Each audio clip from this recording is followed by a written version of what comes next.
Hello! Nous sommes le mardi 27 février, je viens parler un petit peu avec vous. Comme c'est la fin du mois et que ces derniers temps, j'ai vraiment été dans une énergie créative avec l'envie de prototyper, de dessiner, de tenter des nouveaux trucs. Et vous savez, quand ce genre de mood vous envahit, moi perso j'aime bien vivre le truc à fond parce que ça contrebalance toutes les périodes un peu plus creuses, les périodes de pages blanches. Je pense que vous voyez l'idée. Bref, ça m'a donné envie de faire un mini studio update avec vous, si on peut appeler ça comme ça. En février, évidemment, je suis tombée malade et entre deux Doliprane, j'ai eu la brillante idée de me dire ne serait-ce pas le moment opportun pour se prendre la tête à construire un nouveau shop. Récemment, il y a eu des superbes créatrices qui ont fait des super vidéos sur le sujet de la création d'une boutique en ligne. Je pense notamment à Ectomorph et à Pépin de Lune, vers lesquels je vous dirige si vous êtes intéressés.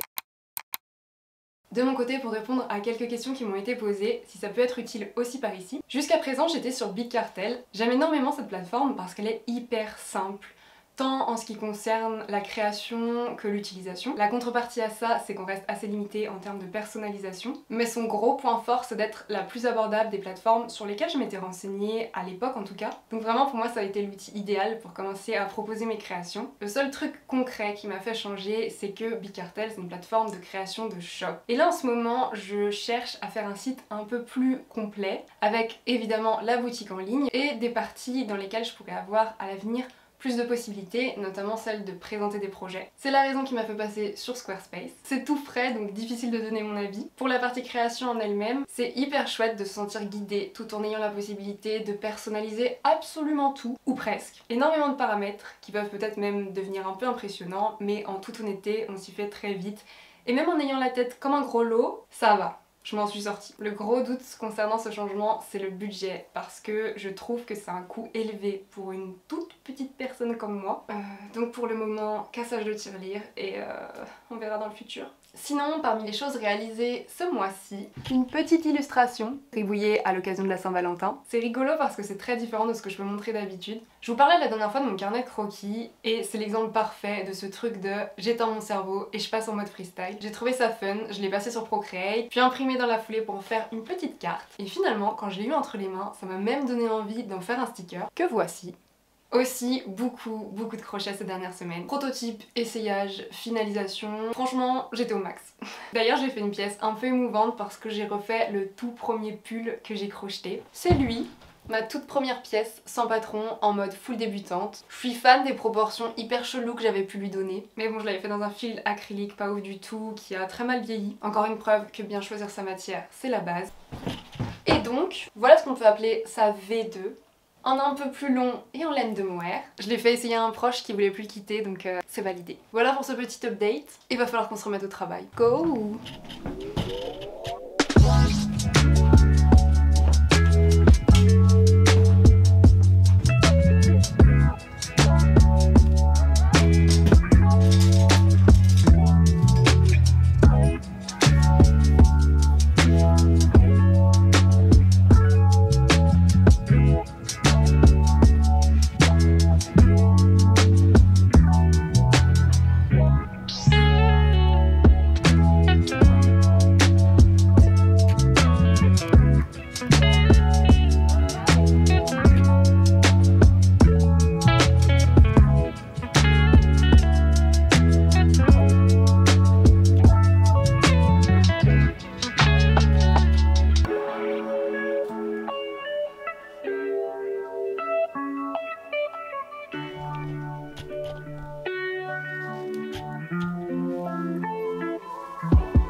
C'est une fin de semaine, on est déjà en mars, le temps passe incroyablement vite. J'ai prévu de passer mon week-end à apprendre la soudure à l'étain. Écoutez, chacun ses passe-temps. Je vous tiendrai au courant si j'arrive à quelque chose. En tout cas, comme d'habitude, je tiens à vous remercier très sincèrement de m'avoir accompagné tout au long de ce studio vlog. Je vous dis à très bientôt, prenez soin de vous, bisous, ciao.